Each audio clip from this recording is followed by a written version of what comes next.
7-on-7, 9-on-7, 1-on-1 pass rush. We did spring league 2-minute, so all those guys got all that work. But then we held out Ty and Nash, who we've been holding out of all the live stuff. Tommy and Giff, Keese. On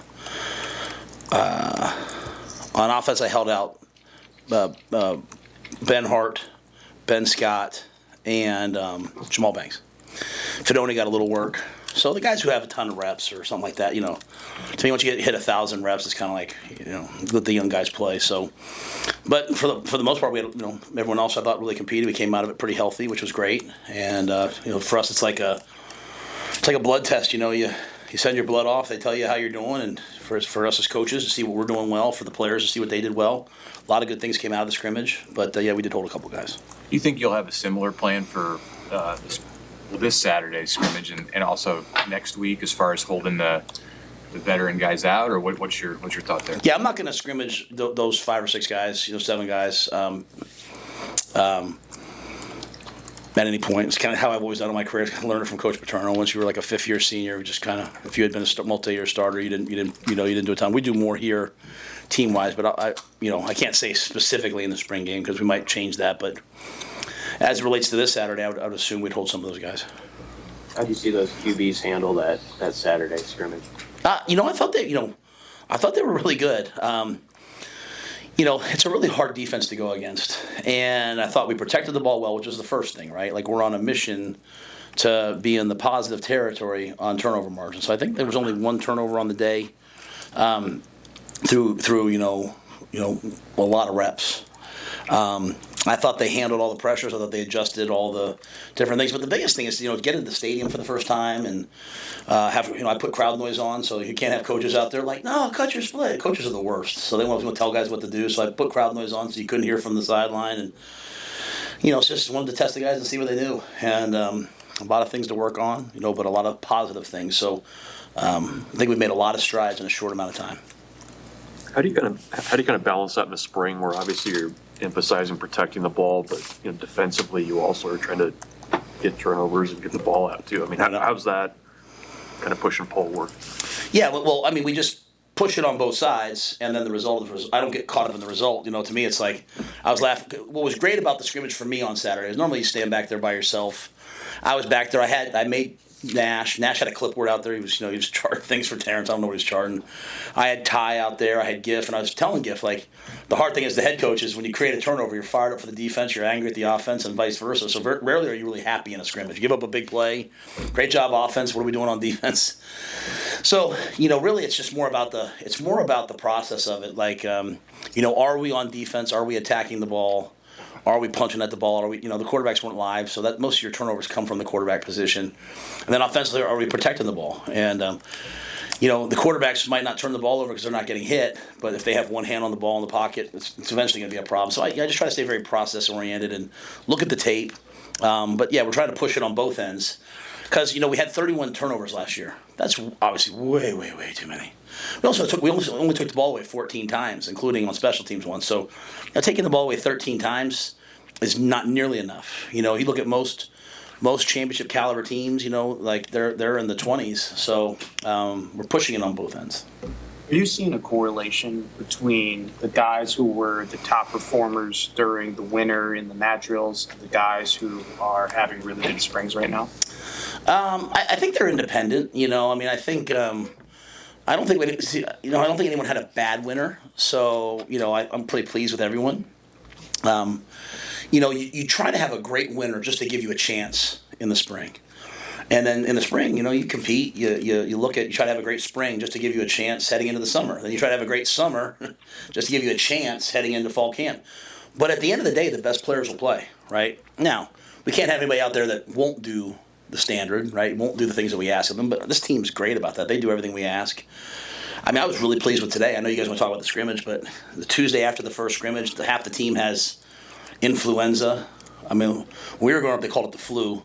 Now it's influenza. It sounds way scarier. But, half the teams, guys are sick. Guys are out there battling through it. And I came out there today like, I told the coaches, like, hey, let's get after them today. Let's coach hard today. Let's push them today. I was really happy. Like, you don't see me happy very often after practice, right? It's not my job to be happy, but I was really happy today with like them bouncing back and seeing a lot of the guys. You come out of that first scrimmage, you look at what you did. Our young people have a tendency to be like, oh, I played good, I played bad. You played how you played.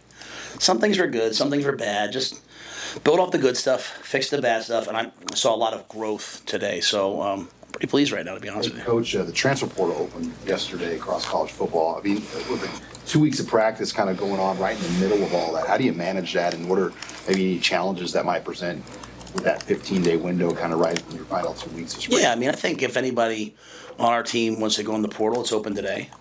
That's their right. Obviously no one has yet. I don't anticipate anybody going in. When we get done with spring, we'll have a couple guys will have a couple days to see if something's best for them. Our guys are really transparent. We've had players on our team already have people from other teams contact them.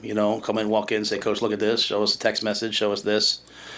It's a sad state of college football. But the problem's not the players. Let me start there. The problem's not the players. So, I love our guys. I want everyone to be here, but I also want them. We had guys transfer to other places last year. I've talked to their coaches. I've talked to them, how they doing, and I think once you played for me, you played for me for life. So, maybe it's a unique challenge in terms of.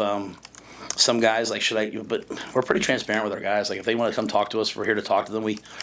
I ask the coaches after scrimmages to meet with guys one-on-one. I'm always available. So I just don't think it's really prudent. And maybe this is Pollyannish, but I don't think it's prudent for me to coach guys thinking about the portal. Because. The worst thing you can ever do for a young person is not have high standards for them and not push them to greatness. So if you're afraid of pushing them because they might go to the portal, then you probably don't have the right guy anyway. I'm sure things will happen, good, bad, but we're just going to coach the guys, try to get the team better, and pour everything we have into our players, both on the field, off the field, and personally. And if something happens, it happens. Ask about him because a couple veterans have just. Vincent Shavers is a guy who they've liked how he's gotten after it. What's kind of jumped out about him as one of those?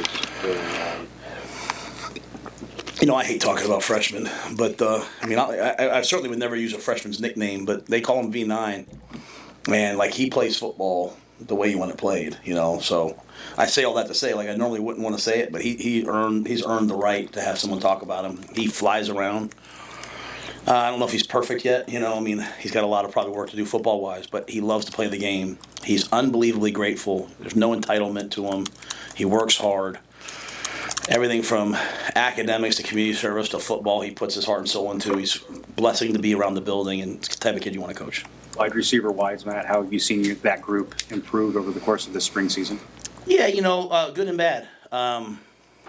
We are significantly improved in that room. The guys have grown up. We brought some players in. The freshmen are really good, so we're making some big plays. I don't know if our ball skills in the scrimmage were what I wanted. We had too many drops, in my opinion, or tough catch plays. Our team's we're not a big press team, and so if you guys go back to me talking about early on about us having the ability to handle guys getting physical with us, we don't play a lot of that, so we don't see a lot of it. So I've had to manufacture some of that. I don't know how we're handling that. In fact, I'll say this. When I have seen us get pressed, I don't think we've improved enough at it. But the great thing about Garrett is he's one of those coaches. For a young coach, he's not real defensive. He's like, okay, we need to improve this, and this. But our route running, our speed, our effort, our knowledge is been really a great jump. There's just things to improve. Ball skills, catching the ball with pressure on, hard catches. And the biggest thing for me is just still, we're going to go face some teams this year, and they're going to line up and they're going to grab you at the line of scrimmage, and you might get one call or two, but you're not going to get 50. So you better learn, to fight for yourself. And so, again, everyone sees the wow plays. We put out the highlights every day. Everyone sees the catch over the top, the one-handed the shoulder catch. But there might be 3 other plays where we couldn't get off press, and so it's our job is to keep working on the things we're not great at. And I think that's the main thing moving forward is. Just continuing to improve our ball skills and handling press and handling people that are aggressive with us. You expect that Banks and Nair will lead the group in that area and showing the younger guys. I'll put Alex Bullock in that category too, leading them to teach the younger players, first and second year guys, how to handle press and work on their ball skills. I think older players, especially new older players, I think the only thing they can really they really mentor in is just in terms of like handling the pressure, handling the workload, and then the off the field stuff. I think in terms of beating press and all that, I think it's got to be Garrett. Now Alex, because he's been here, and then once you've kind of taught it, then your older players start. But they're so new to the program, just learning how we do things, learning how we teach things, and again, because we're not seeing a ton of it, I've had to I manufactured some of it today, but. As I've said before, Jamal's been great to have in the room, a guy who's had that much production. I think the biggest lesson that Jamal shows the guys is I've had a ton of production, yet I come into work every day and, grind. He works his tail off. And so I think that's a really important lesson, that as you have success, you don't arrive. As you have success, you continue to work to have more success. And that's what I see from Jamal. Physicality, how do you balance that in spring between, we want to be physical and we want to get ready for Big Ten football, but also we don't want to bang anyone up and we don't want to compromise, Yeah, I don't think about it. We practice, we're not going to have a tag-off scrimmage, we're not going to, there's a lot of days where we thud, we don't tackle to the ground. Like our tackling to the ground reps are at a minimum, but we're 5-7. We're 5-7 until we change that. And so, we have an amazing fan base and a lot of positive stuff around us all the time, that excited for the new year. We're 5-7 until we're not. And so, and if we were 11-1, I'd be like, hey, we lost the game. And if we were 12-0, I'd say, yeah, but that doesn't count. We're going to always practice physical. How do you master your craft in this game if you don't do it? And so, there's a lot of people win a lot of different ways. I'm not in any way talking about anyone else. I'm just talking about for us. I want to take great young people. I want to watch them get a degree, maybe 2 degrees, have a great experience here, but I also want to develop pro players. And to me, lifting is great, and running is great, and teaching them the game is great. They've got to practice and play. So we are really physical. We put the Guardian caps on this year, which I'm excited about, but we're going to get guys banged up. Guys are going to get hurt. What I do believe, and I believe this with all my heart, is if guys learn to play full speed, the injuries get reduced. And so we try to do everything we can. We put grass in, everything we can to minimize the injuries, but we have some soft tissue stuff. We have some guys that got hurt from the season, but we've had nothing happen this year other than Leslie, and he'll be back. That would affect the fall. So our job is to make sure we have a good team. We're 5-7. We got to practice.